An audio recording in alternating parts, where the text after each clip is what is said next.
Hey guys, welcome to Goku of Light One Piece stream. And basically, I'm gonna do a little bit different today. Instead of me essentially just inviting different guests and discussing random things, even though they are One Piece related and they're usually pretty fun, I'm gonna focus today more on just talking about Blackbeard and pretty much just having a good time with anybody that comes to my stream.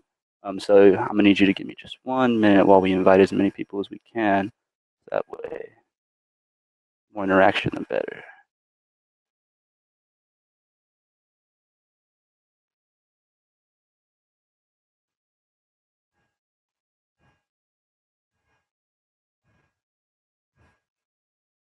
Hmm. Get this going real quick. 1 second, guys. Give me a minute. Let's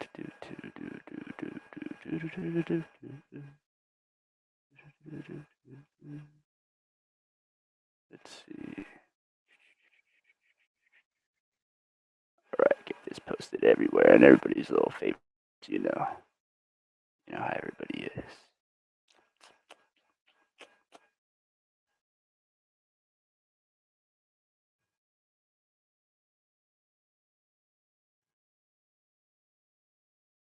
Alright. Am I forgetting anybody? Did I hit all the groups? I think so. Let's see.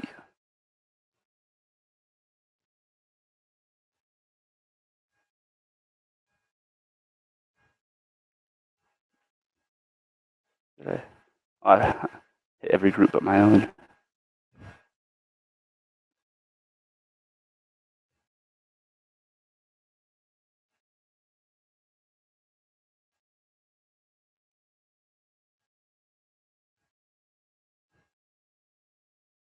Alright. Now that we got that taken care of, let's get into it. So, if you're looking at today's stream and maybe you're wondering the title, maybe you're like, everything D teach, who the fuck is that? You know, and maybe some of you already know. Maybe it's not no new news to you. I don't really know what you know, so that's all up to you guys. But essentially, everything D teach is Blackbeard. How is that? Well, I'll explain. So early in One Piece, when Oda was first coming up with Blackbeard, essentially he pretty much had the idea that he wanted to call the character, let's see here, everything D teach. And if you were to look at any of the concept art, he looks a lot more like Blackbeard. And that's essentially what I wanted to do today was just go over a lot more of this information that I have in front of me and just go over some facts with you guys. And so when you look at the concept art, and I'll put some links below just so anybody that's watching this later on, that's not watching the live stream, that wants to know what I'm talking about later during the day, you can just go back to the links.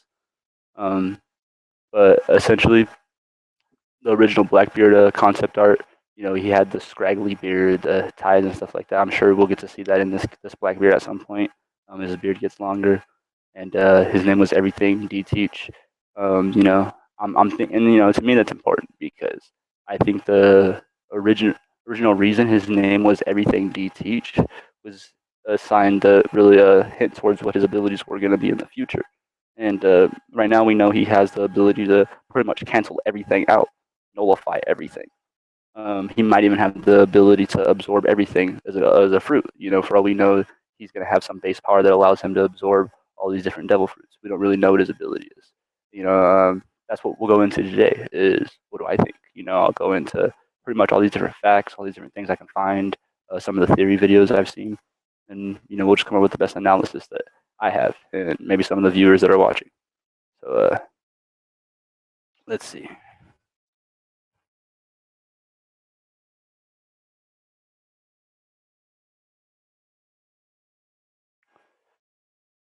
So looking at the original Blackbeard, because if you didn't know this, majority of the One Piece characters, or the people in the One Piece universe, are based essentially on original pirates. And so if you go to if you were you could do this yourself, just pull up Blackbeard on the Wikipedia or anything like that. Check out the original Blackbeard, or if you get some books, you could. I prefer books. I've checked out a few books now that I have, but at the same time I'm using the internet, so you can do either or. And check out Edward Teach or Edward Thatch, and you'll see that's Blackbeard. And if you know a good amount about One Piece, you would know that essentially that's Whitebeard's name and the guy that he murdered. So we have three characters in the series, all containing Blackbeard's name. But only one of them is alive, and only one of them is called Blackbeard. So that in itself, I think that's important. And I know there's a few theories that connect around that. So if you're interested in that, you might want to check around YouTube, see those theories.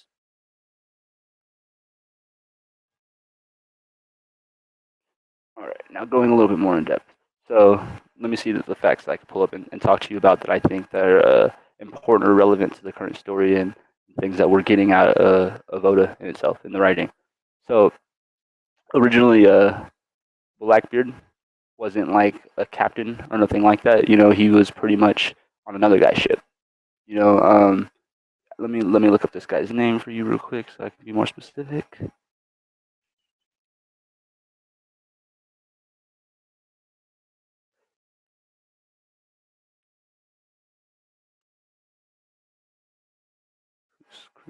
Yeah, Benjamin Hornigold. Benjamin Hornigold was pretty much had his own crew, and they were pretty much like buccaneers or pirates. Essentially pirates. And this comes into you doing a little bit more research about the golden age of piracy, which was a real thing. And during that era, I believe it starts at 1690, somewhere around there. It might start a little bit sooner. I'm not exactly sure, so don't quote me on that. Um, but essentially, Blackbeard grew up in that era. He's one of the most famous pirates for his ability to be daring. He's bold.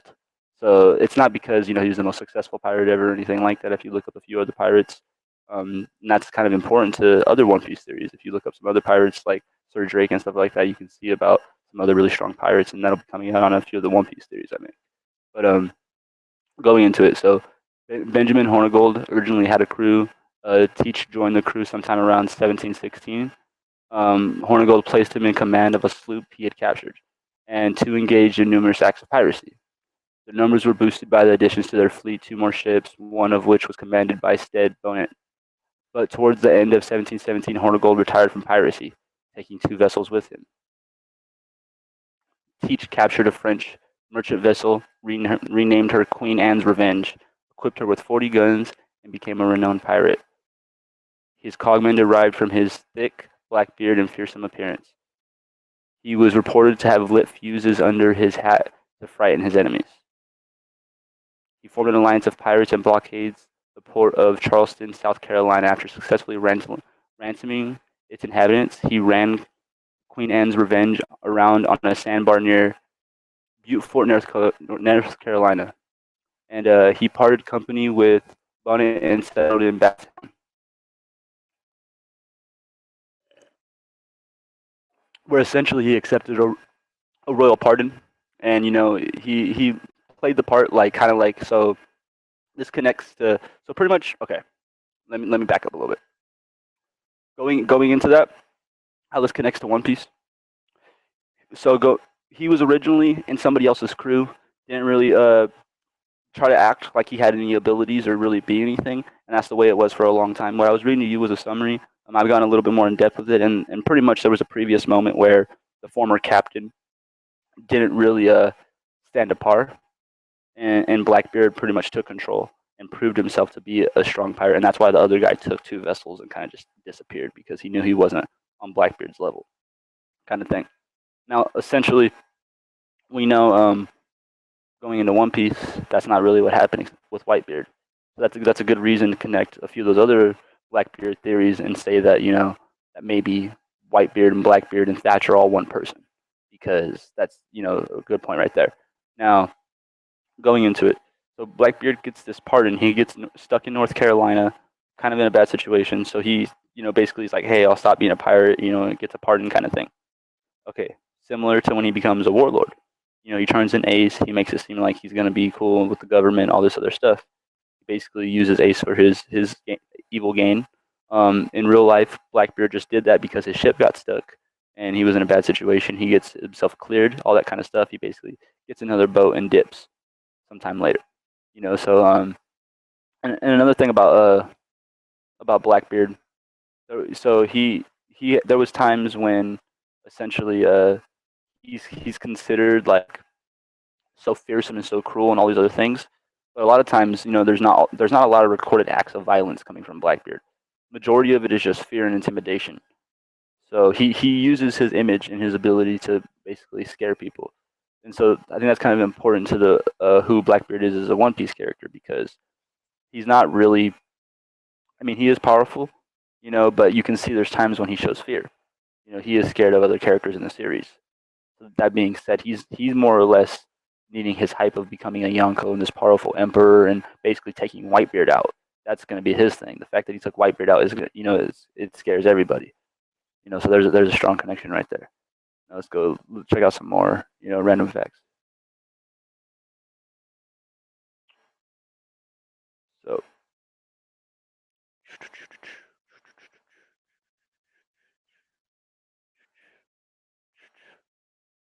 all right, going into some of the differences as well, like some things that kind of matter and they can apply to a few theories. So there's a few theories floating around as far as Teach essentially Teacher Blackbeard using the knife to steal the devil fruits, and essentially from what I know, he does that in the anime. Like I've seen that in an anime, but I'm not sure if that's a scene from the manga.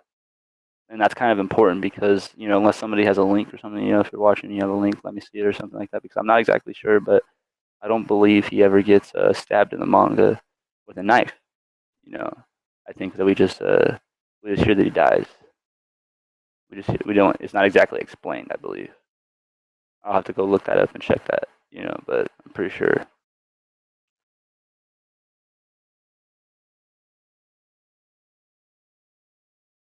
And also another thing is the anime. I know they try to make Blackbeard look a lot stronger than he does in the manga. Like in the manga, when he's fighting Whitebeard, he's completely like overpowered. Like he gets a lot of extra punches and hits in there in the anime. I know that.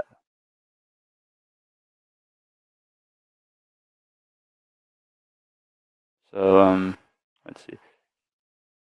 Notable thing is the differences in his appearance. After the time skip, he looks a lot more like the actual Blackbeard, and so essentially he has like even his guns and a lot of things like that are real similar. The only difference in a keen sense is that this Blackbeard in the anime is real goofy. Like there's a whole thing to it where it's like he's not even really like, I would say, how would you call it, he's not really like intimidating, like off appearance. Like when you first meet him in the anime, he's like eating cherry pies and he's this big goofy guy laughing and things like that. Um, he's not intimidating off that first appearance. You just, if anything, he can even come off as a good guy. He's encouraging Luffy. He's a little hard headed, but not in a bad way. And that being said, I think that you can take Blackbeard a few different ways. I even a few times could even make a case that he's an anti-hero. Essentially, except for everything that goes down with Ace. That's kind of fucked up, but doesn't mean he's not an anti-hero in his own right. I think a lot of like Marines in their own right are anti-heroes. I don't think that they're all corrupt just because the Gorosei and certain members are. And so going back into, let's see. Let's look at some comments real quick. Let's take a minute to stop real quick and see what people are saying.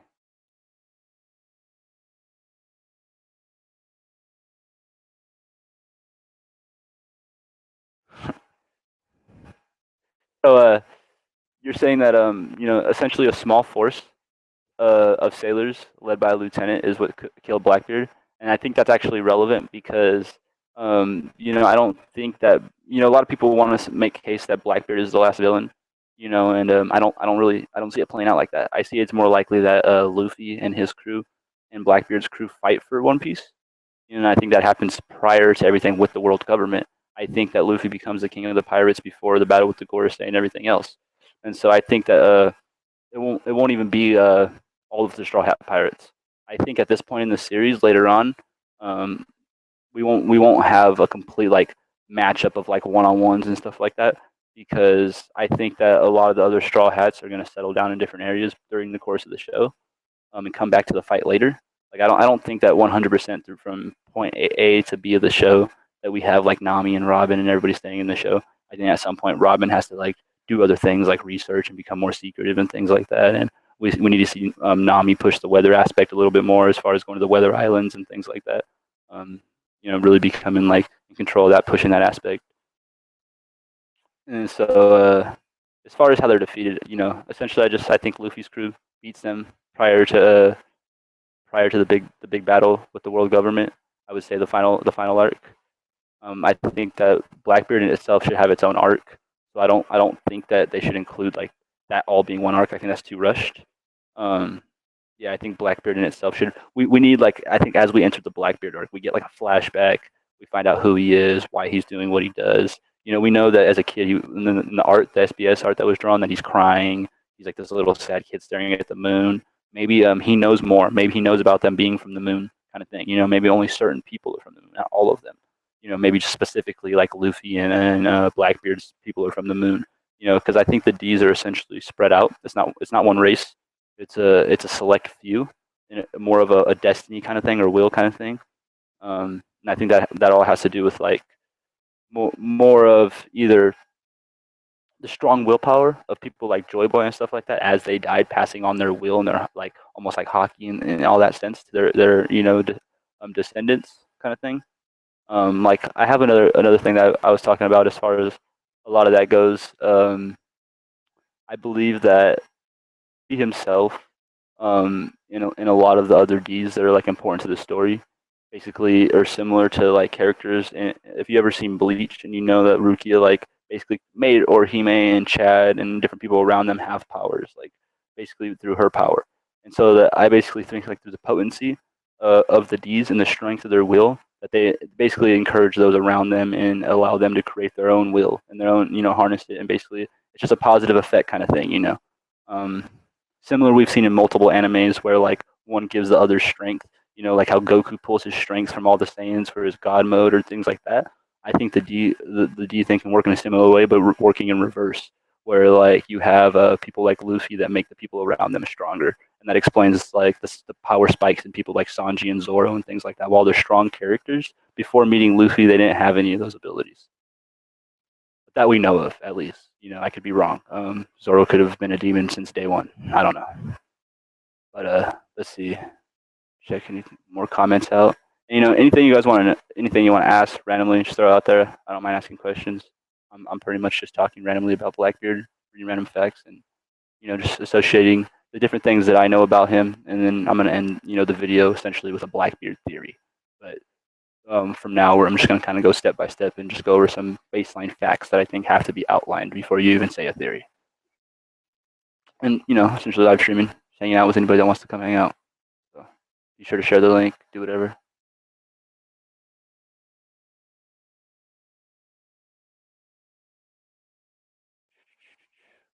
Give me 1 second. And a few more links out.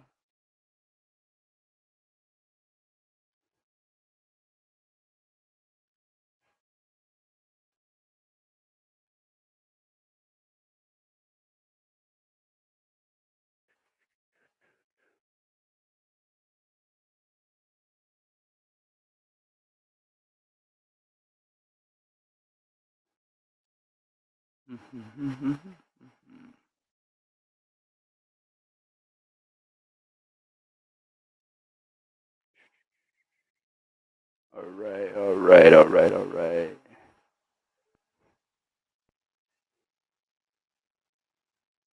All right, getting back into essentially the stream. Let me see if there's any other questions. As far as Dragon Ball Super goes, I essentially think that that it's gonna be a good series. Just for the fact that the original writer's writing it. I'm hoping that it's not rushed. That's kind of my thing. Is I like pacing.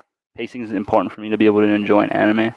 The story itself is always going to be baseline like superhero or Superman kind of style. Like Goku gets really strong, defeats somebody. If it's not Goku, you can just about guarantee it's like going to be Gohan some random way, or it's going to be Vegeta. More likely than not Vegeta. It's 70-20 Goku Vegeta split, maybe 10% Gohan. I don't fucking know. But essentially, you could randomly get some of these other characters that can come in there.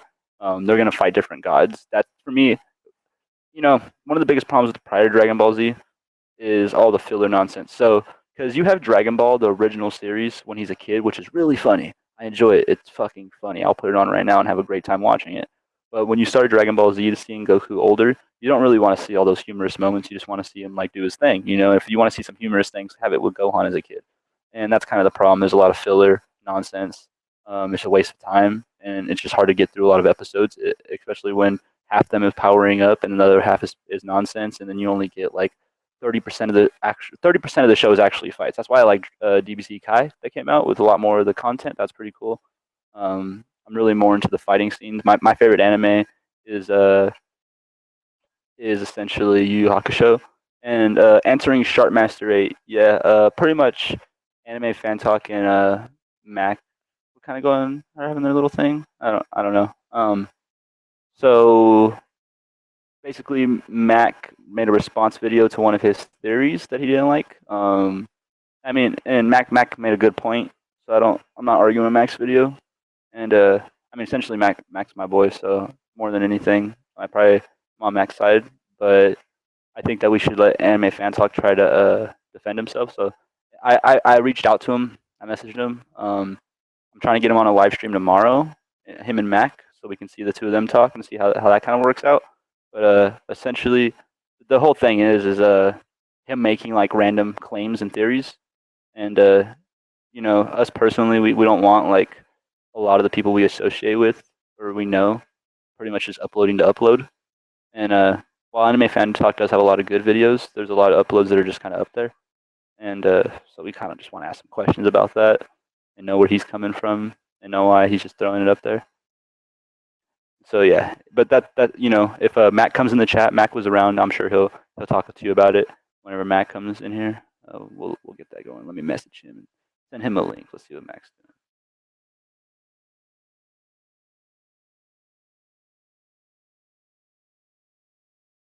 Right, I sent him a link. He'll show up at some point. So let's get back into One Piece. If a big new world figure shows up to Dressrosa, who would you like it to be? If I had to see somebody come, essentially, I'm gonna say if it was, this is all speculation because I don't think anybody big is gonna come, but I would like to maybe see Dragon pick up Sabo, and just for the fact of we would get to see Luffy, maybe see Dragon, but I think it's way too early in the series for that, so I'm not even gonna throw that out there. As far as realisticness, I think if we were to see any big figures show up, it could possibly be Kaido, and just because his factory is destroyed, he has relevance to the story. He can make a quick appearance, like make himself like ominous, almost like try to scare them. Because a lot of times, like looking at the situation, I feel like they're not ready to fight Kaido. I don't. So I think maybe we get an appearance from him and then he leaves. Because even if they beat Doflamingo, I don't think power-wise they're ready to fight him.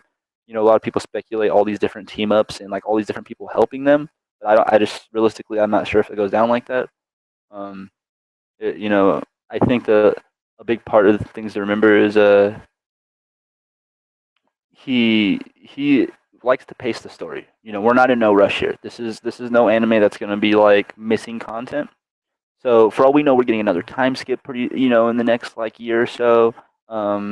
There are a lot of different possibilities are possible. So I think that when we go to Wano Kingdom, this is really important because this is like, to me, this should be like the base place for where we get everything Zoro. Like this should be Zoro to the max times 10. Like if we go to Wano Kingdom and we're only there for like a couple chapters and then like Zoro doesn't really learn much or it's just kind of like a brief on it, that's gonna be kind of lame in my opinion. Because we spend like 2 years in Dressrosa and then some place that like a samurai kingdom that actually would be pretty cool to see them all kind of train and progress. We're just gonna skip through it. I don't know. That's kind of gay in my opinion. And yeah, so coming into the chat real quick, some people are saying, I have people in the chat saying that I have Speed Eyes, a person that was on my live stream yesterday. If you caught my episode yesterday, if you didn't, just check out my stream, Around the Nimbus, episode 6. And Speed Eyes was on there talking about the latest chapter, 791. And Speed Eyes is here saying that he thinks AnimeFanTalk steals theories. Ooh, that's a big claim. And then we have YNG Sensei, who said he says AnimeFanTalk stole my theories as well. Most of his videos don't make sense. We need another time skip. Yeah, we do need another time skip. As far as AnimeFanTalk goes, that's kind of why we want to have him on the live stream tomorrow. I'll comment on it here and there, but I'm not gonna like bash the guy. I'm not gonna lie. At one point, I did watch his videos, like most people. I would assume that most people in here have seen his videos, and that's the only, that's the main reason that people have a reason to say something. Is because you've seen his videos. Seeing a lot of these like problems start on YouTube and things like that. One thing I noticed is that a lot of it revolves around people like avoiding the situations. So I think the best thing would be AnimeFanTalk to like talk to Mac tomorrow on the live stream, but more than likely he probably won't, and we'll see some kind of crazy drama start. But either or, we'll all have a good time watching, I'm sure. So going into the time skip, yeah, I think that we need, even if it's like not a big one, we don't need like some tremendous time skip. We don't need like 5 years to pass or nothing crazy, 2 years even really. We need like 6 months. 6 months for them to hone their abilities. You know what I mean? That would be dope. Just see them in Wano Kingdom. I want to see some fucking Zoro fighting all these different samurais. Even maybe Tashigi drop through. I want to see something. Anybody that we know is like a good swordsman or some kind of has like some sword relevance. Like that would be cool to see them train here, even if they don't belong overall to the story. Like I would say, like as far as like Tashigi, we don't know that if she has anything to do with Wano Kingdom or not. I know that's debatable, but even if she didn't, it would be cool just to see her train there. Um, and even if we know like some random facts, like all the great swordsmen have come through there at one time, like Shanks and Mihawk and like all this other stuff, that'd be like hella cool to see. Like or just any kind of thing. We don't know what is there. To me, it feels like it's unexplored, and we got to see some kind of juggernauts. If we have the world government like not messing with it, and they keep their hands off very few things, there's got to be some juggernauts there. Let's check out some of the comments.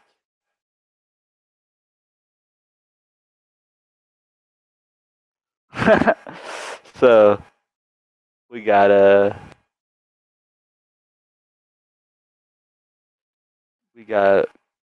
coolest Uchiha Obito. Rukia looks like a. There you go. And what about Big Mom? What do you think she would? Oh, I'll answer that in just 1 second, Shortmaster. Obito, dang, always hating on Mac, are you?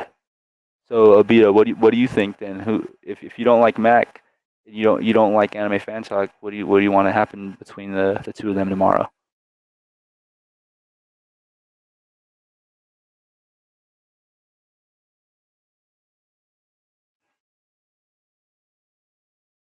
Okay. 1 second, guys. We're inviting more people.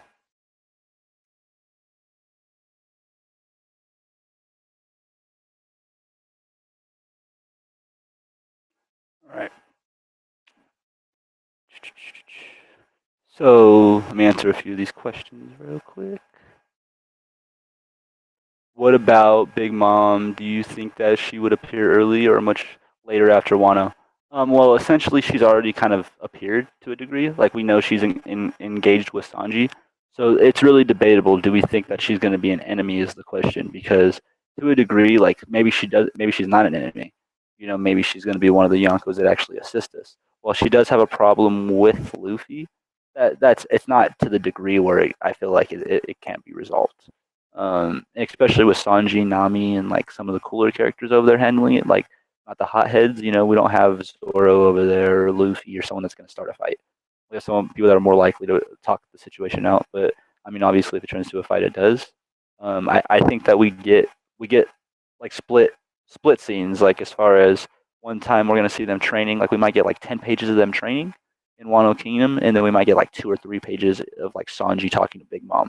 And so essentially, maybe that they don't get out of the situation. Maybe that the Big Mom is like fucking like a bitch and she's tripping or something like that, and she's trying to like kill them. Then I think we might see just a couple panels of them trying to escape here and there, and then we're gonna get like them just disappearing, and it's gonna be like what happened to them, and then we'll have to see Luffy and them try to find them, kind of thing. and they'll be missing for a while, or they could even become captured. They could become prisoners of Big Mom, and she might have to rescue. Luffy might have to go rescue them, and that could become even a problem between Law and him, because if something happens with his crew while at the same time he's wanting to pursue Kaido, Luffy, might be like, this is what's going to happen, while Law's like, no, this is what's going to happen. This is our one chance, kind of thing.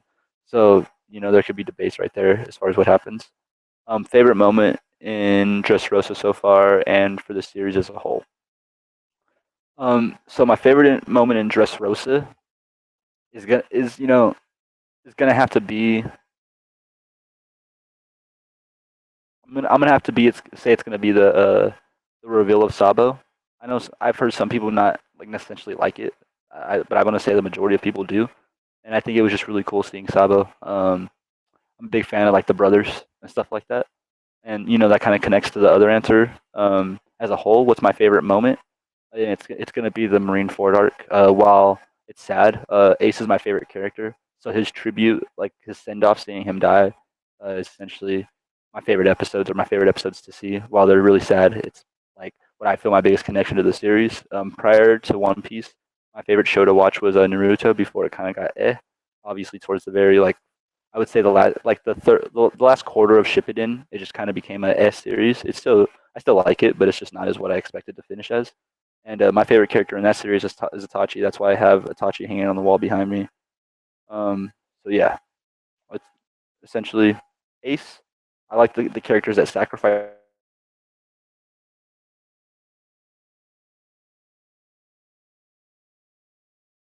right here.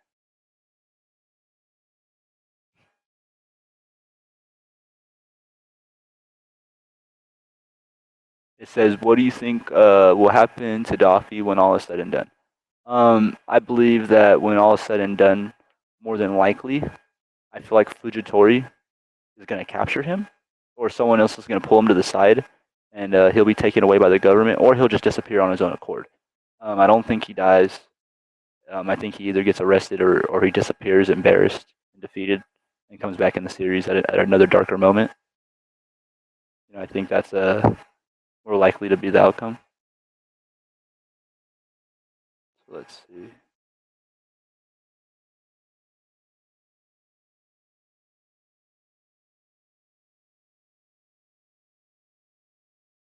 All right. While this is going on, all right, I'm gonna go back to doing some answering some Blackbeard stuff for a moment. Okay, so let's focus back on Blackbeard.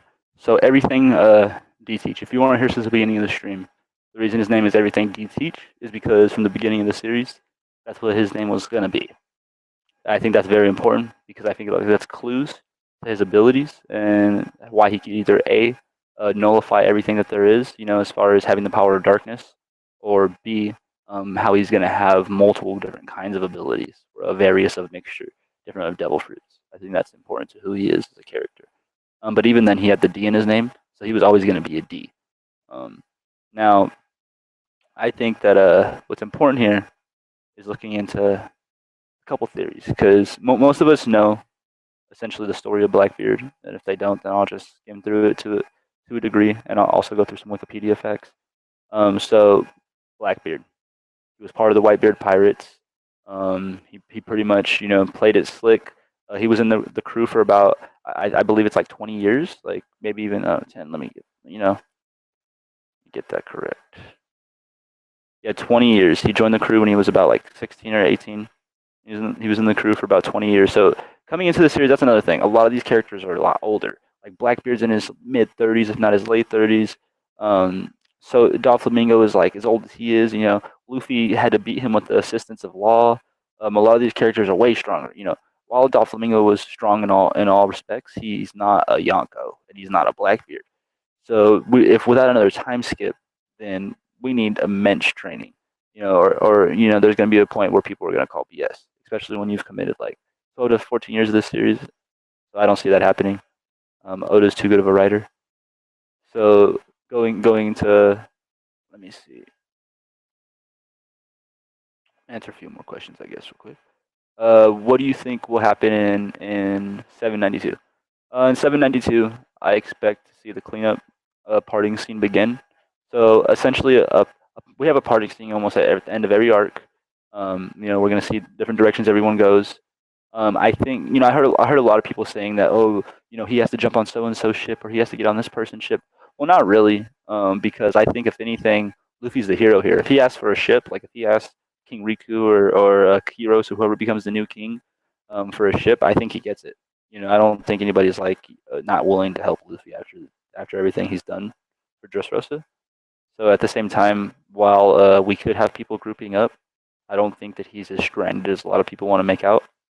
Um, and yeah, with Doflamingo, I think that he either A is gonna get taken away by Fujitori, uh, B get away with the assistance of one of his people that are still alive somehow. Pika, maybe somebody else pulls him away. I don't know, some random incident, similar to what happened with Gecko Moria.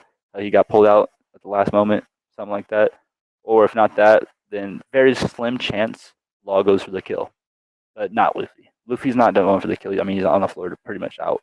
And Law might, but Law didn't look what I would call like having an intent to kill, or he didn't look ominous or in any way. It didn't look like it was going like that. Now, where's CP0? CP0 is a topic that I don't want to talk about too much, just because I have a theory video coming out the next day or two, but I will talk about it a little bit. I think CP0 is in the New World, and I think CP0 is essentially trying to catch the former members of CP9, Rob Luch and a lot of them. I believe we could see a battle like that come out. Now, what I will say, I'll go a little bit into it and just say it so that way you'll maybe want to see my theory video that comes out a bit later. I think more likely than not, CP0 isn't as strong as they're made out to be. And essentially, I feel like we could real easily see characters like Rob Luch and people that are fucking pretty strong to our degree. If we don't see them in the Kaido arc, like we see that they don't have a relevance in the Kaido arc, they are going to come back at some point. So if they don't come back in the Kaido arc, I feel like they could try to slide their way into CP0 by defeating them and taking, their essentially their mask, and their costumes and things like that, and whole little espionage kind of thing. I think that's a possibility. Just for the fact that CP0 and CP9 is made to be the secret group. Now, that's a possibility. The reason I say this is because I believe that the Gorosei at one time were part of a Cypherpole. I believe that they were original members of it, but I think that while they were the original members, they were the strongest members to be in the group.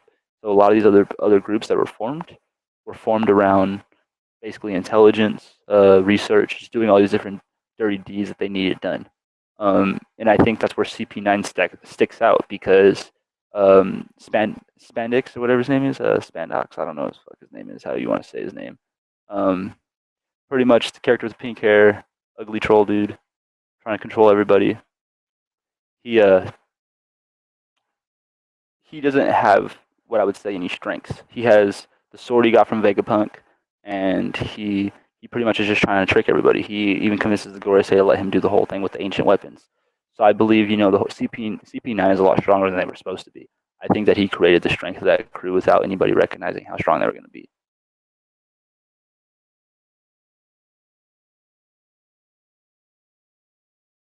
Okay, let's look at some comments. The chat rolling.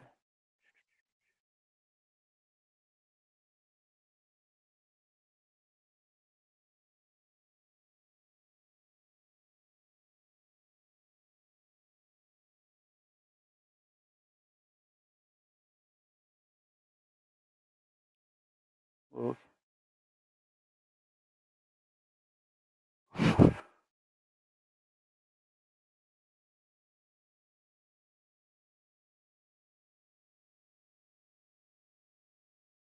So, let me see. What is he called?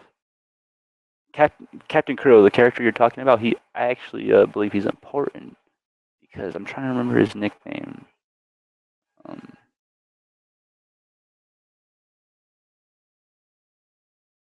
Oh, okay, that was his name. So Kuro's name is Kuro of 100 Plans, And if you remember, Kaido is also considered sometimes um, Kaido of the 100 creatures or the 100 beasts. So I think that's important because while we know he was somewhat of a villain, it wasn't like he just dropped 100 plans on Luffy or anything else like that. That was just the title that he had built up for himself over the time, of being on the sea. So I feel like while Kaido's name could be while his name can revolve around 100 beasts or 100 creatures, it could just be because he's dominated that many of them. He has that, it's just essentially that he has that many in his army. That's how many. That's how strong he is. He's 100 deep, which could be a big number, especially when you're talking about zones. All right.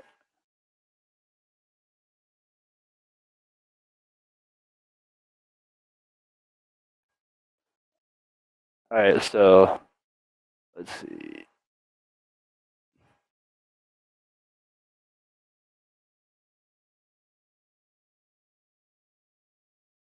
Okay. So somebody asked me, can you explain further on why you think Law will become a Yonko? Because to become a Yonko, you have to conquer islands, which so far Law hasn't conquered anything. Wow. Now, while you're correct, we don't know of any islands that Law has conquered. That doesn't mean he hasn't. He's from North Blue originally. So that being said, we don't know what he's done in his past pirate career. He had to have done a few things, at least at a certain level, to earn himself at this point. That doesn't mean he's conquered any islands. I'm not saying that. But that's one thing. Two, a lot of people claim that this is going to be Luffy's territory because Luffy defeated him and all this other stuff. Well, who's to say this isn't part of Law's big plan to and he wants the territory because he's planning on becoming the new Yonko. Essentially, Luffy hasn't really asked for much. They haven't really gained any terms as far as like, yo, when I do this for you, what do I get out of it? It's more of just like, let's beat these people up. So that being said, and Law is a lot, in my opinion, a lot smarter of a character than Luffy, and so I could see him really easily wanting to take the territory for himself and giving Luffy some BS reason for why it should be like that. And even on top of that, even if he doesn't take Dressrosa for himself, I believe there's going to be another time skip. I don't think that they go straight into the battle with Kaido. So between now and then, he could very easily conquer a few islands in the New World. So that's essentially what I think on that. Go ahead and just let me know. Feel free to comment back. Now let's see what some other people got to say.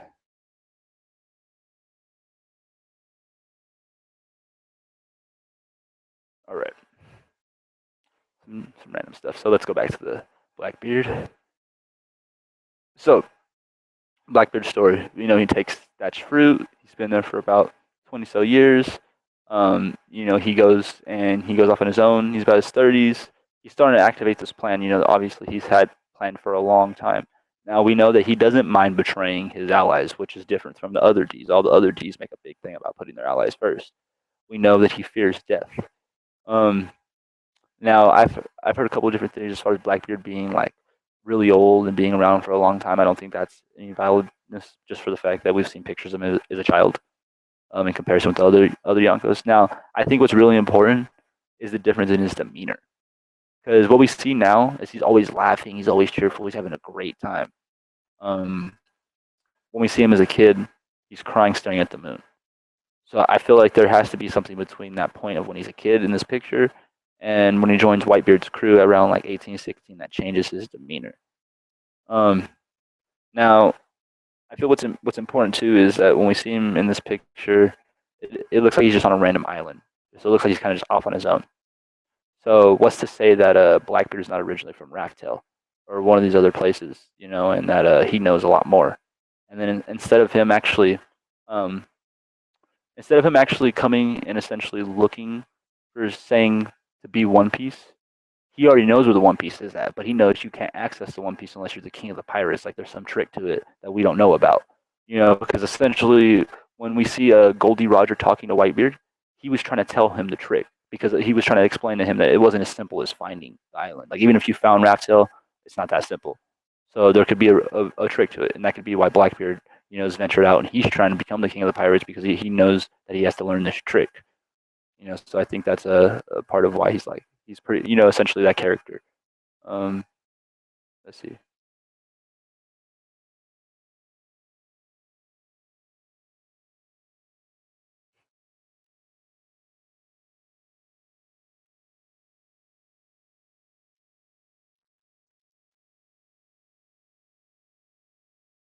Okay. Let's see.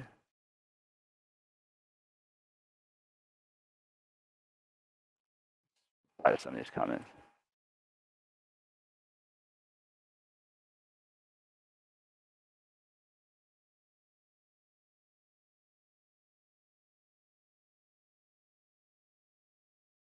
All right. So, is it possible Shanks could be a major villain? And do you have a theory on what One Piece could be? Okay, so I don't believe Shanks is a villain. I don't think being a villain or villainous is a key theme in this show. I think essentially, if we're going down the routes of villain, the only one we can really consider that is the Gorosei, because they have some past sin of the Void Century that we don't know about. But even coming down to like the world government of Akainu, and Kizuru, just different strong people that believe in absolute justice, dark justice, all these different things. I don't think they're villains. I think it's just their perspective, and I think that's one of the things about One Piece is it's like this wide spectrum, this world that's just like, just everywhere, and just clashing wills and destiny and all this other kind of shit.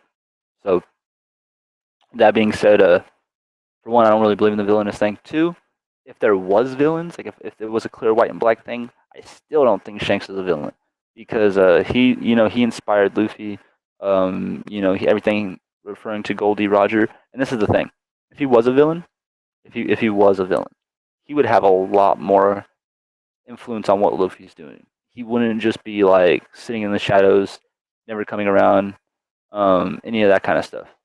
It would just be him just coming in the situation all the time, kind of being like a Slade in Teen Titans. Have you ever seen that? Where he tries to like corrupt Robin. I think it'd be a little bit like that if Shanks was a villain. He'd always just be trying to like be the dark mentor. Trying to be like this like on some Sith Darth Lord shit. But I don't think it's like that. Shanks is never around. He's on his own thing. He has his own agenda. I think Shanks knows a lot more than we know as far as the D's. Like he knows that what Luffy's overall purpose is. But I think essentially, just as Luffy didn't want to know, Shanks doesn't want to tell him. It's more of those things like let destiny play itself out, because that's how characters in this story are. It's a whole big pull on destiny. I wouldn't be surprised if Shanks was a D, to be honest. I don't think he is, but I wouldn't be surprised. Now, one thing to note is essentially all the D's, they, in my opinion, they die. They all die at some point, or they have an unfortunate chain of circumstances that will lead to their death or their demise. I believe the whole devil concept relies on death comes with them. They bring death with them, and that's a big part of it, because I believe what the Gorosei, all they're trying to do is live. They're these old dudes that are trying to preserve life and trying to prolong their lives. And so I believe that's why they see the D's as the devils, because they know they're going to be the ones that bring their death. At some point when the Gorosei do come down, it will be them. So I believe that's a big part of it. And if you notice, every D essentially that's in the story, aside from Law, Luffy, and Blackbeard, is dead at this point. And they all, most of them died unfortunately. It wasn't like aside from Ace, a lot of them didn't die because of their fault. Ace died because he was just a rash kid. He was forcing a fight with Blackbeard that he really should have knew better than. A lot of the other ones, though, just had unfortunate circumstances, like Saul trying to help Robin and her mom and all that. Olivia, Goldie Roger had an illness. Rogue, she died giving birth to Ace. So a lot of it is just unfortunate. Now, going back into Blackbeard. So Blackbeard essentially in the story, shaded out his friends, done things that he needed to do to get to where he's at. Now, another thing that I've been looking at is the abilities of the devil fruits. He's gaining these devil fruit abilities, okay, and as he's gaining these abilities, what is he gonna do with all of them? Because so he sent Burgess to get Luffy's devil fruit, or at least he claimed. For all we know, he's there for another reason. That's what he claims. So obviously they're collecting devil fruits. Now you got to ask yourself, do you see that devil fruit applying to Blackbeard? I don't really see it. Even with the members of his crew, I don't even essentially think that it works well for any of them really. Maybe I don't know, but essentially I feel like he's really there to get Doflamingo's fruit. And now I believe that he's going to be controlling a lot of these devil fruits. He's gonna get to do his best to get his hands on the stronger devil fruits because if you notice, going from the beginning of the story, the world government seems to have like a tap or a strength on the majority of the strong devil fruits. As far as like look at the admirals, they're so OP compared to some of the other characters in the show. And so I believe that devil fruits play a big key in the final war. And so I think that Blackbeard essentially collects a lot of them, and not just for his crew, but pretty much for his fleets. He's going to be spreading them out. We're going to see them in various different people. I don't think we ever see Luffy lose his devil fruit, but say for example he takes off flamingos, we can see another character reemerge later in the series that has his fruit, and it's like how crazy would that be? Like 2-3 years from now, another character shows up doing moves similar to what Doflamingo was doing. That could be on a whole other tier. So that's interesting. And what is he gonna do with these devil fruits? Is yet to be seen, and which ones will he collect? And another thing I think is important. So I think out of the four Yonkos, Shanks doesn't have a devil fruit. Blackbeard is a Yonko, so we only have two Yonkos that do have devil fruits. Now, out of these two, I believe one of them loses their devil fruit to Blackbeard. Now, with the fact that Kaido's devil fruit implies around having this big army and all these other things, I don't think it's likely that Kaido's devil fruit would be the one. I think it would be Big Mom or Big Ma'am. While they're sitting here fighting Kaido and everything else is going on, I believe if Sanji or any of them do leave that scenario, that we see Blackbeard fight with them, Big Mom, and then essentially when we see Kid or any of these other pirates or anybody else that decides to attack Big Mom or any of the other supernovas coming up, any of them decide to take a fight with Big Mom, I see Blackbeard coming in from the side and trying to take her devil fruit. Now, if you think about it, there's another character within Blackbeard's crew. I can't think of the name off the top of my head. Let me check it out real quick. But essentially, she looks just like a witch. And the thing that is keenly noted as why what Big Mom's abilities are, she has like this like witch fruit or whatever you would call it. I don't essentially what you would call it, but she has like this acid drool, and there's multiple different theories. I'm sure most of you watching this stream have seen it. So yeah. That being said, let me get this girl's name. 1 second.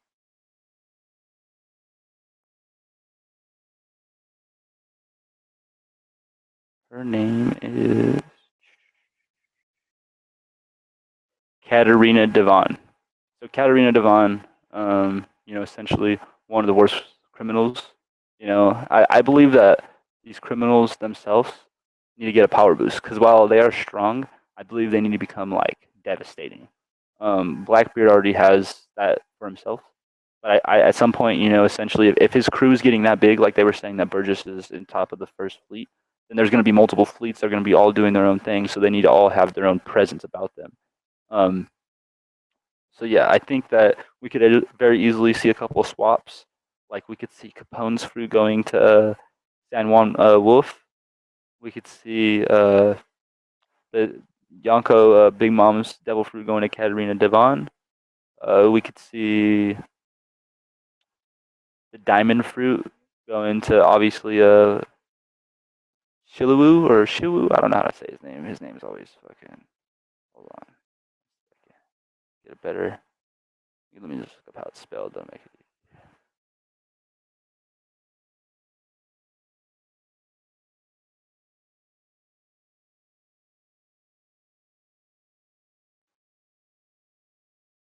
Yeah, so basically the head jailer of the rain, he essentially, is the one that saves the Blackbeard pirates. So I'm sure you guys know what I'm talking about. I'm not gonna sit here and spend all this time on his name, but essentially I believe that he'll get the diamond fruit. And so like I said to begin with, another thing to notice, like I said, the character Kuru that somebody else brought up in the chat, his name was Kuru of 100 Plans. Didn't really mean too much. So don't hype too much into Kaido's name, what it is. Now let's check out some of these comments.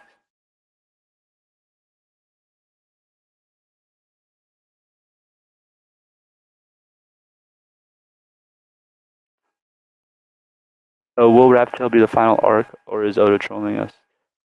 Um, so I think that Raptail is the beginning of the final arc, or the final arc takes place on Raptail, like maybe the final battle. Because my theory is that the final battle is going to happen in multiple places. I don't believe that we have like a giant group versus a giant group like we did with Marineford arc. I believe it's going to be a battle that engulfs the entire world. So that being said, I believe that Luffy and like a Kainu showdown could be on Raftel, while Zoro is fighting, Fujitori in another island, and Sanji is fighting Kizuru. I believe a lot of these different matchups can happen in different locations that are key. I don't think One Piece will be that easy to activate. It might have something to do with being in multiple locations. There might be a lot more to it. Let's see a few of these questions. 1 second.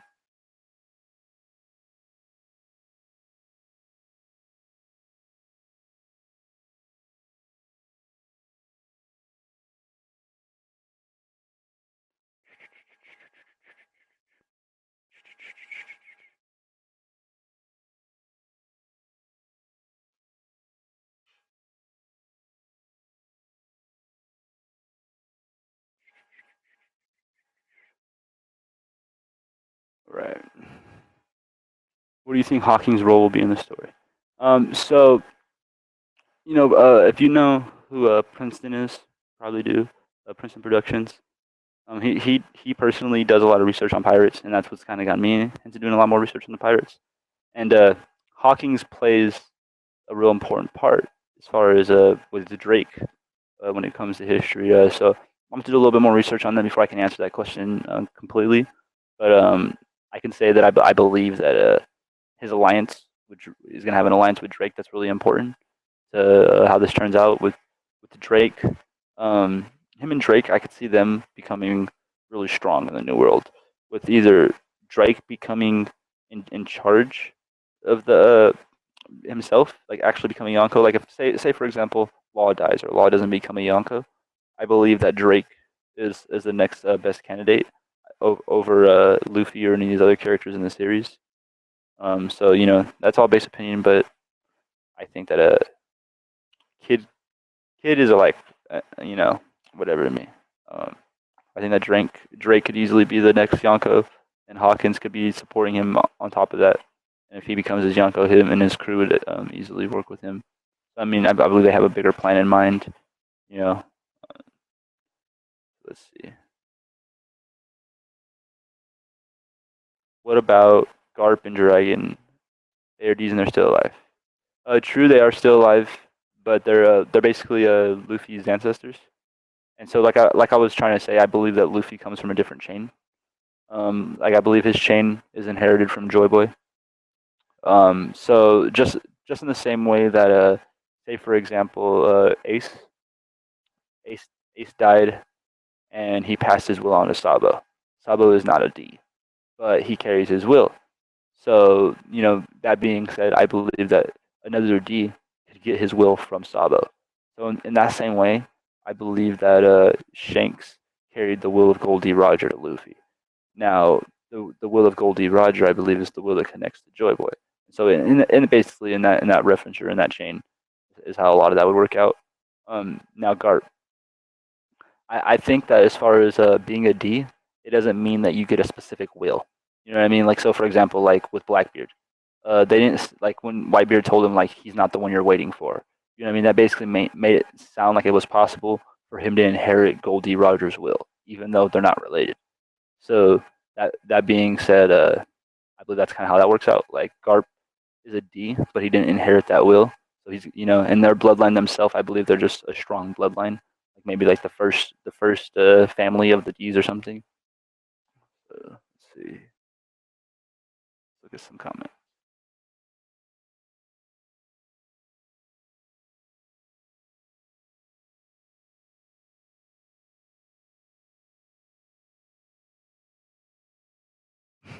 So with Buggy, I think the only way Buggy would ever be a Yonko is at the very end of the story when it's irrelevant. At that point when he can use the Yonko title as something like to over people for power and money and things like that, then he might be a Yonko. But as far as when it's like a thing right now, where we know the Yonkos are stronger than people, and they're pretty much just outranking and really the Yonko is really important to who becomes the king of the pirates. I don't really see that happening. I don't see that Buggy becomes one. Buggy's he's cool, but I think that for a moment he's on a standstill. You might see him randomly pop up with a few humorous moments, but I know that he has something more to do with that treasure, the band that he got from Luffy in the prison, um, like Captain John or something like that treasure. Can't remember what it's called. So I'm sure that treasure will bring him, it's gonna be something really important in this story because Luffy had it to begin with, and he got it from somebody important. So let's see.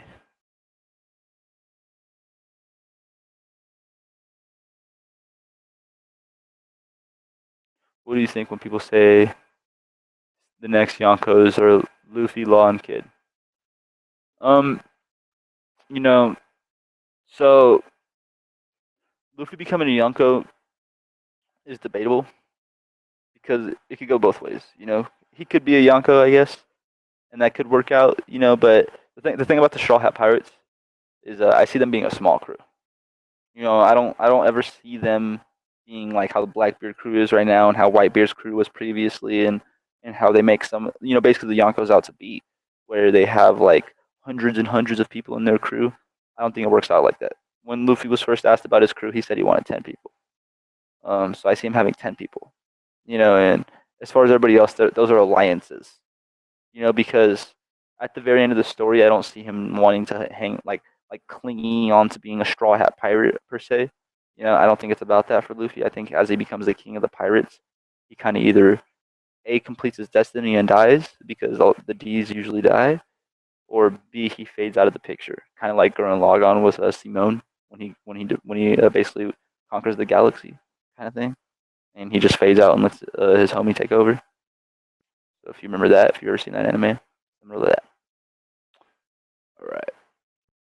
And as far as Kid and Law go, I think Law doesn't die. Law becomes a Yonko, just because of his relevance to the story. His Devil Fruit is like super OP, super hacked. The whole bringing up the thing about making somebody immortal. I think that happens, but it happens for a short burst. I don't. I think there's a lot more to that. I don't think they're immortal forever. I think there's like an extent, like they can be immortal for a certain length of time, or different things, or based on if Law is alive. So like he makes Luffy immortal for like a battle, and while Luffy's like kicking everybody's ass, Law is just sitting there like a pincushion getting his ass kicked by everybody else. At some point, Law dies, it wears off, Luffy finishes the fight, but Law's dead. A couple different things like that could happen in the final battle as far as his Devil Fruit and his him being in the story. I believe it's his role could become more of like a sacrifice to a degree later on, but that becomes after he's gained some titles. I don't think that we get this much backstory and everything else on him without him having more relevance to the story. Kid, kid's kid's a bitter loser. Not gonna talk too much about Kid today. I'll talk about him tomorrow when Mac's on the stream because Mac's a big Kid guy. So let's look at some other stuff.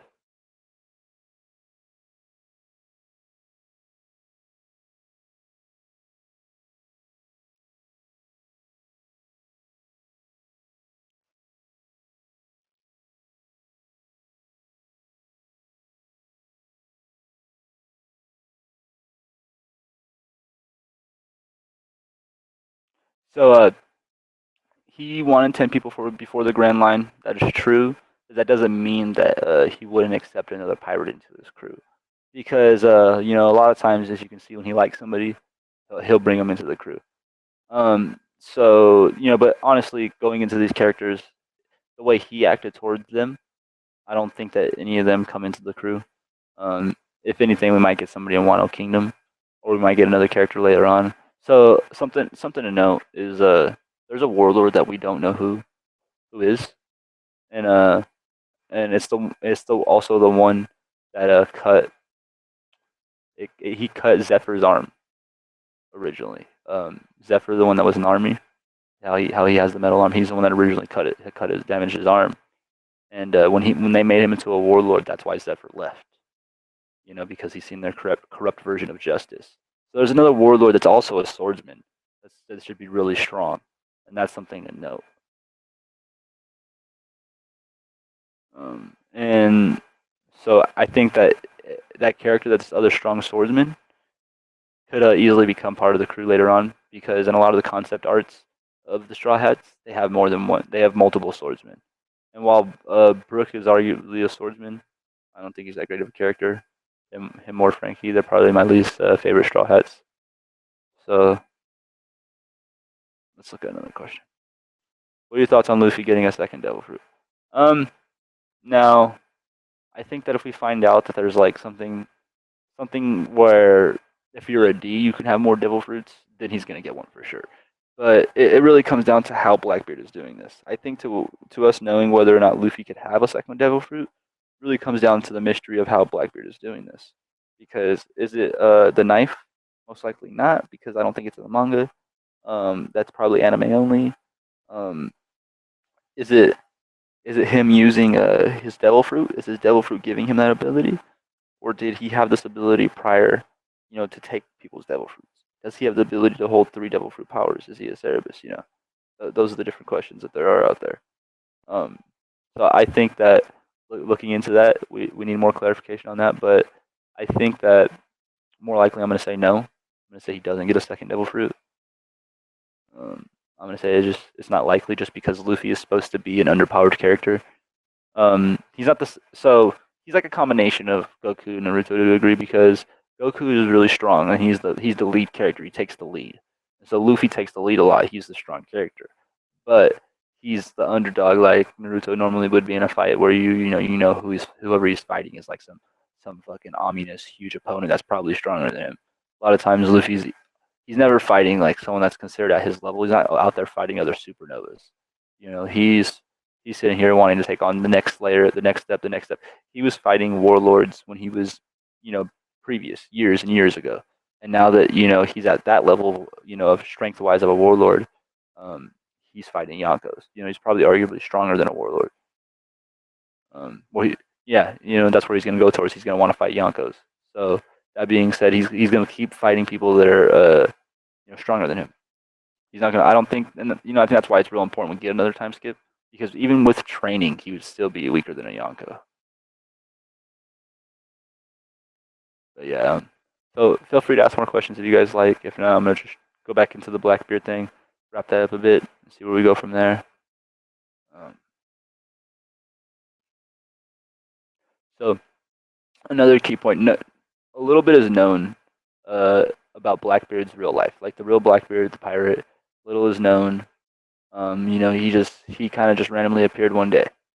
Similar to the Blackbeard in One Piece.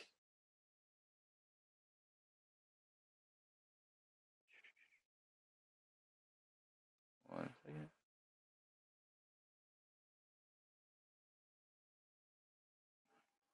And so let me go over this last battle with you guys as far as how the Blackbeard dies in real life. So that way we can kind of go over what we think will happen to Blackbeard in the future of One Piece.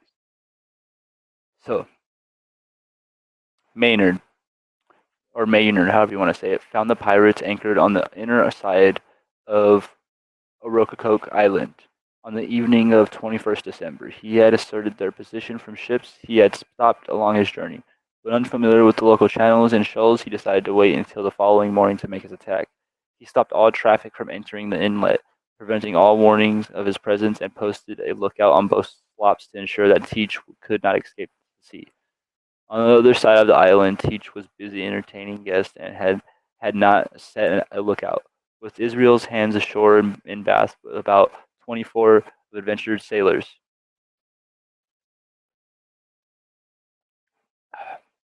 He also had a much reduced crew. Let's note, he also had a much reduced crew. So chances are, during the Blackbeard's big fight in the final battle, he will be separated from his crew. He's not going to have these people to cower behind or hide, or to help him. Reported that the pirates had no more than 25 men on board. given the scales of One Piece, it'll probably have like 5, or his original 3 from the beginning of the show. And he gave out vessels that he spoke in, that he had 40, 13 white, and something that I don't want to say was the number later and reported by Brand by the admiral. At daybreak, preceded by a small boat taking sounding mariners, 2 slops entered the channel. The small craft was quickly spotted by an adventurer and fired at as soon as was within range of her guns. Let's note, he had like these different girl pirates and famous pirates in his crew, which I'll be noting in another theory. So, while the boat made a quick retreat to the Jane, Teach cut the adventurer's anchor cable. His crew hoisted the sails, and the adventurer maneuvered to point her starboard guns towards Maynard's slops, which were slowly closing the gap. Essentially, he catches up to him. They start fighting. Now, the lieutenant had kept many of his men below the deck in anticipation of being boarded, told them to prepare for closing fights. Teach wanted as the gap between the vessels closed, and ordered his men to be ready. The 2 vessels contacted one another as the adventurers' grappling hook hit their target, and several grenades made from powder, shot-filled bottles, and ignited by fuse broke across the slop's deck as the smoke cleared. Teach led his men aboard. Sight of Maynard's apparently empty ship, his men firing at the small group formed by the lieutenant of his men at the stern. The rest of Maynard's men then burst from the hold, shouting and firing. The plan to surprise Teach and his crew worked. The pirates were apparently taken aback at the assault. Teach railed his men, and the 2 groups fought across the deck, which was already slick with blood from those killed or injured by Teach's broadside. Maynard and Teach fired their flintlocks at each other, then threw them away. Teach drew his cutlass and managed to break Maynard's sword. Against superior training and a slight advantage in numbers, the pilots were pushed back towards the bow, allowing the Jane's crew to surround Maynard and Teach, who was by then completely isolated. As Maynard drew back to fire once again, Teach moved into attack, but was slashed across the neck by one of Maynard's men. Badly wounded, he was then attacked and killed by several more of Maynard's crew.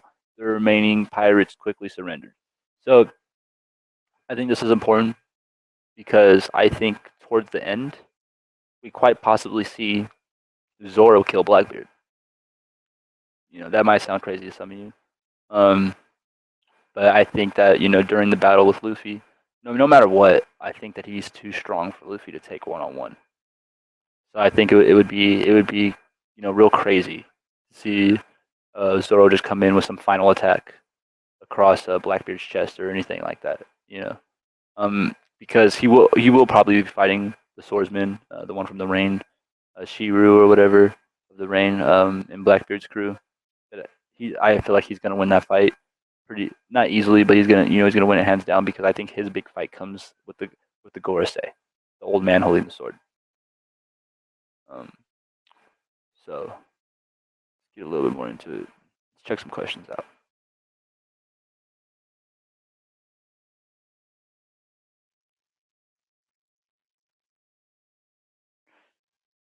So people saying the different numbers of the crew. I think it'll be 10, maybe 11 at the most. Because the way I see it working is that we do get multiple members of the crew past 10, but not at one time. So, for example, like, while we have them growing and developing as characters, they're all going to reach different goals, while still helping support Luffy towards his goal. So, for example, like Usopp. I don't see Usopp journeying all the way to the One Piece. I see him traveling to about Elbaf, and then when they get to Elbaf, he'll become the king of the giants. He'll become their king, and he'll become a legend. Just this small man that became the king of these giants. He'll have his own story. That'll be a whole other thing. Robin, I see Robin going off on a quest, on her own. I don't see it being as simple as her going with the crew and them going on like an arc all about like the history and stuff like that. I think that she has an opportunity with the revolutionaries to go figure out the history, and she will, and she'll probably end up dying in the course of that. But she'll leave like notes in all her research for Luffy and the rest of the crew. that'd be pretty sad. But I think that that would probably more likely than not be what happens with Robin. And so I think as certain members of the crew decide to sit back and either become a part of a nation representing Luffy, because if, for example, if Usopp decided to stay in Elbaf and he's like the representative there, it's going to be one of Luffy's territories. That's going to be part of his, his legacy, and that could be part of why he could become a Yonko, because he's going to be the king of pirates. It's just a matter of he become a Yonko first or just skip being a Yonko. So yeah, and I think at that point we have different people doing different things. We have Frankie. Once everything starts breaking out, if we find out that Vegapunk isn't like super evil, and he decides that he wants to leave from there, he might start working with Frankie. That could happen. Even then, Frankie might just stay on the ship to the very end because he's pretty much the shipwright, keep everything going. Big three make it to the end for sure. Nami could very easily go off to Weather Island. Like a lot of the weaker characters don't really need to be in the final battle, because there's a lot of characters that can take their place, as far as like Law and all these other stronger characters that we've been introduced. Basically, people, the supernovas. We've introduced the supernovas, the worst generation. That being said, they can match up in a lot of these fights. We don't need the weaker characters there. They can be there, but I feel like they play a more important role into the story if they're spread out across the world. And it's just like it makes the Straw Hats like this global thing, a global event. Yeah, that's my answer to that question, Axel. And let's see, tricks. I don't think Luffy has too many tricks up his sleeve. I think what we've seen against Doflamingo is going to be to an extent. As far as what else we might see, I think we see things change with his hockey. As far as Conqueror's hockey and things like that, I think that we just see an upgrade in intensity or level. Just the depths of his power as far as what he can do. Like how we seen the thing with Whitebeard and Shanks. I'm waiting for a moment like that with Luffy in the New World where he can clash his hockey against another's, and it really just it clashes that big, where it splits the sky. Like I would like to think that if Luffy does become strong enough to fight Kaido, that their hockey should just be like tearing everything around them apart, like on Dragon Ball Z when they're just like powering up in the ground and just shattering around them. Like I feel like it needs to be on that level, because they're going to be fighting on ground. Obviously, they shouldn't be fighting at sea. I don't like to see the Devil Fruit users fight at sea. It's kind of stupid because they're all fighting over obstacles.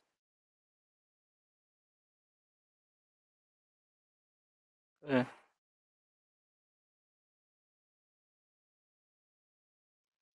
Now, Blackbeard.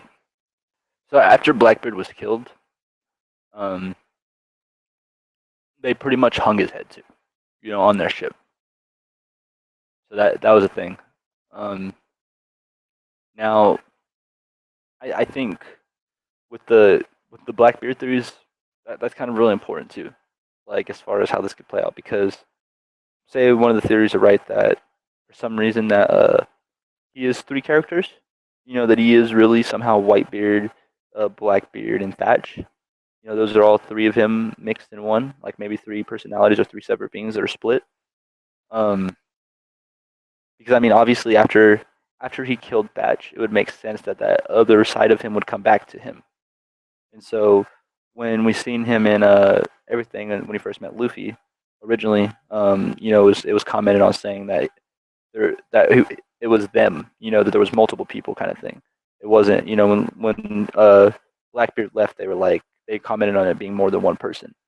So, that the fact that Luffy and Zoro, the people that have the ability to sense those kind of things, commented on him being more than one person, that makes sense. And if he is multiple people, then that makes it different. What will that mean in the future? Does that mean that they can come back? Does that mean that we'll still see them talking to Blackbeard inside of him? Does that mean he'll have split personalities? That could mean a couple different things. And as far as the inherited will and being passed on, a lot of what I said about that is that I think that like Luffy at some point, with his hockey, or his Conqueror's hockey and everything else, like how they said Goldie Roger could talk to everything around him. I think at a certain level of that, you can hear the previous person of the will that's been passed to you. So, for example, I believe that when Shanks dies, that Luffy will be able to talk to Shanks. He'll be able to talk to Goldie Roger. He'll be able to talk to whoever Goldie Roger got it from. He'll be able to talk to the chains of people that link up to Joy Boy, basically. You know, and it'd be cool just to see random couple different Ds, like some of them being almost like, I don't know, like savages, like kind of thing, like barbarians, more just old school, you know, before everything was developed. You know, not seeing them completely as like the Ds they are today, like pirates and stuff like that. Just all the different kinds of Ds, like all the different timelines. You know, that'd be cool because it was called the Great Age of the Pirates for a reason. So that mean it implies that before that there wasn't that many pirates. So that could mean that there was Ds before that were just straight up warriors, or they were, you know, soldiers, or they were this, or they were that. You know, that's why we have even like Ds that are in the Marines now. It would make sense that they were soldiers previously. So let's see.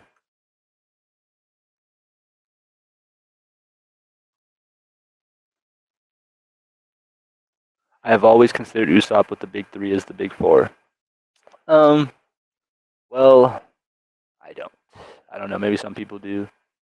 I don't. I personally am real disappointed with Usopp in this arc. After everything with the time skip, I was expecting a lot stronger of a character. I don't like to really see how much of a coward he's still being. So I like Nami and Robin more than I like Usopp. Um, let's see. I think Robin is stronger than Usopp too. As far as the crew goes, she's probably the fourth strongest.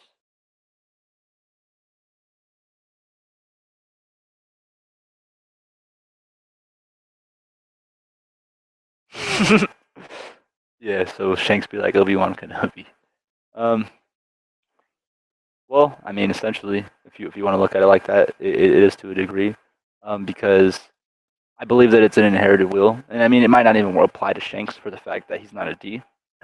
It might just be the members of the D because, you know, excuse me. It might just be the members of the D because so essentially the other people, maybe their will's not strong enough. Maybe, you know, you don't want to have hundreds of characters of all these different ancestors. So they might have a different form of like formatting specifically which ones. But I'm sure Goldie, Roger, and Joyboy would be in there, and maybe a few, two or three other ones. You know, but I'm sure essentially ones that have the mark. Now a good question is Joyboy a D? Because I don't think he is. And so if Joyboy isn't a D, then that would mean that Shanks could still be in the chain of things. That's why I said Shanks originally, because I don't know how that works. It could go either or. Some of those are just like they can work either way with One Piece. One Piece is just it's so math. Anything's possible. You know, one time it's right here, and then it's here, and then it's there. All right.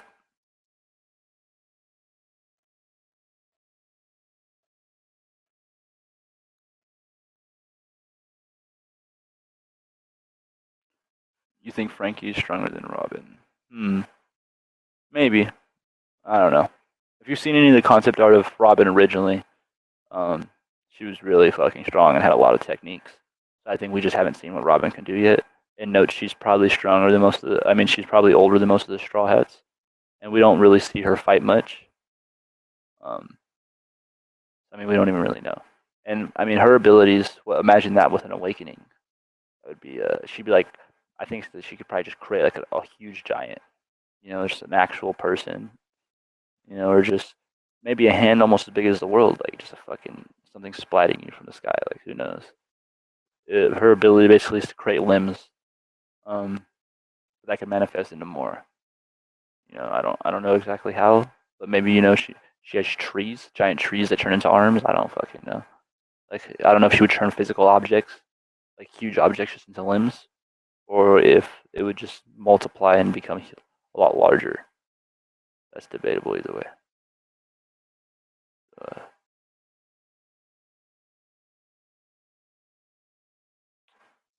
now, let's see.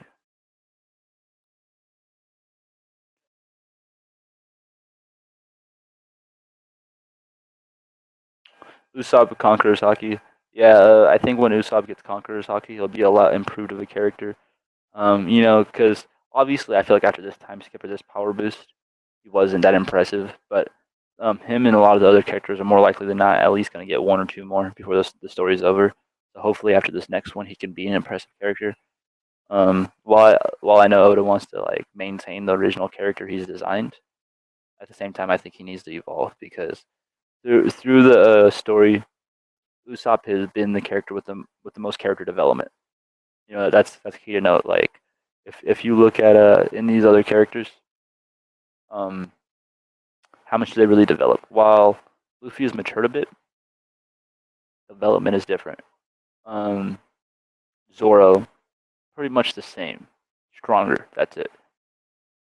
Sanji, you know, the same. A lot of the characters, I keep going through and they're pretty much the same. Robin's a little bit more open with the crew. She's probably after Usopp, what I would say developed as well. Nami changed a bit. You know, as far as you can trust her, she's not some shady girl. Shady, I'm trying to take the ship or the treasure. Yeah, you know, I think that's important. I mean, obviously we've seen a change in Frankie, but I mean not drastically, just who he associates with. Let's look at some of these comments.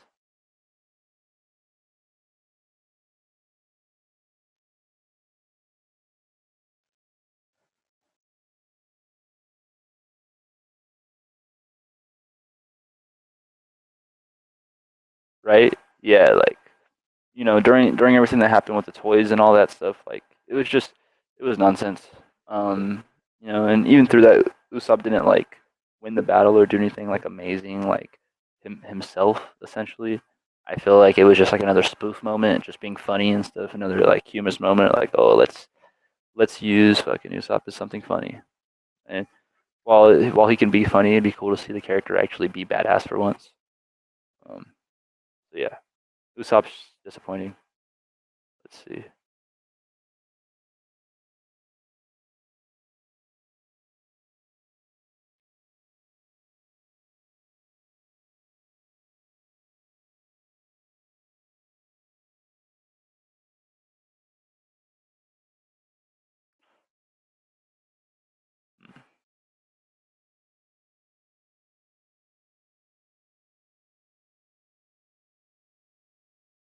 So you're saying, yeah, well, so strategically, Usopp does make some smart moves to a sense, but I don't even think that he could beat everybody in the crew strategically. Like, even if he was trying to be a strategist, how would he beat Brook? You know, or if he was being a strategist, how is he gonna beat Robin? I don't think in a solo fight, Usopp can beat Robin. I think he would struggle with Nami, to be honest. Um, so let's see. Okay, should wrap up this Blackbeard theory. If you guys ask a few more questions before I'm done, I'll be sure to answer them. If not, then I'll be sure to answer them next time. So let's get into Blackbeard. So I explained to you how Blackbeard died essentially in real life. You know, he basically was ambushed. Overconfidence was basically his flaw. Overconfidence led to Blackbeard's death in real life. I believe that'll be a key here, in as far as how Blackbeard dies in One Piece. While he will become stronger and probably at a point will always be stronger than Luffy, I believe at some point he fights the battle without the rest of his crew. If anybody does help him, it's the sniper and Burgess. You know, but I mean, so we could easily see Zoro and Sanji step into those fights. That's not too drastic. Um, while while the guy has a sniper, it'd be interesting to see Zoro trying to fight a sniper, deflecting bullets with his sword and things like that. Quite possible. Um, Burgess, this huge wrestler, grappler. Sanji and his kicks. You know, he could do some various leg grabs and things like that as well. I don't think it's too far off the norm. Quite possible, especially with the fact that he learned that different kind of kenpo from Ivankov and all the people on the island that he went to train. And he also has the 99 secret recipes, attack cuisine recipes. So we don't really know Sanji's power ups. He can change in various ways for what we know. But yeah. So as far as the development of that, that's how essentially I see that going. And so when this matchup happens, I think that we're gonna see Luffy and Blackbeard either fighting at Raft Tail for One Piece, or we get to see them fighting on a ship, a sinking ship. You know, and in that moment, Blackbeard will be overconfident, trying to kill Luffy, and possibly get himself killed by falling in the water. Maybe there's more to it, like for example, like a one devil fruit makes you sink in the water. Two devil fruits could instantly kill you or something. I don't know. Who knows what the adverse effects of the water could be with the multiple devil fruits you have. It could be a lot more severe than the normal people of the norm. We don't really know those side effects. So Blackbeard, I feel like in some way Blackbeard will get himself killed though. That'll be a big part of it. He'll build himself up to be this mighty character. He'll intimidate everybody. He'll conquer just about everything. And he'll be at the point where he probably will become the king of the pirates over Luffy, and then he'll sabotage himself. That's what I believe will happen as far as like end story with Blackbeard. Let me check, see if any more questions worth answering, and we'll go from there. Yeah, so somebody else said Zoro fought a gunner in Skypiea. So that being said, it's not like he hasn't done it before, or like it's not possible. And we also know that he can also shoot his cannon, so he can do range attacks. Zoro is not limited to fighting just face to face. He can still catch a distant attack, and I'm sure with the Demon Osira and the different abilities that he's going to gain, that he's going to be able to do a lot more than just that. So yeah, I mean, going into it, I don't want to carry this on too long because I would like to get at least another theory or a couple live reactions done tonight. So either way, I thank you guys for tuning in. This has been a Blackbeard One Piece live stream. I think it went pretty well. Let me know what you guys think. If you want me to start hosting these daily instead of weekly, I'll consider it. I'm not sure at the moment. I'm just doing them weekly, but I am considering possibly doing them daily because I do have the ability. But at the time, I'm just making content instead. So it's a fluctuating of things based on what people would rather watch. But if you like this, preferably over my theory videos or any other content I'm making, comment below. If you like the theories better, then be sure to comment down below. I just have a better idea of what you like. And the more I get this, the more basically comments I get, and the more subs I get, the more eager I am to make content in general. So if you like this video, and you don't sub already, be sure to subscribe to my channel. I'm at about 200 subs right now. I'm doing my best to get to 500. As soon as I get to 500, I'll start doing giveaways. For every 500 subs I have, I'll do a giveaway. So 500, 1,000, and so on.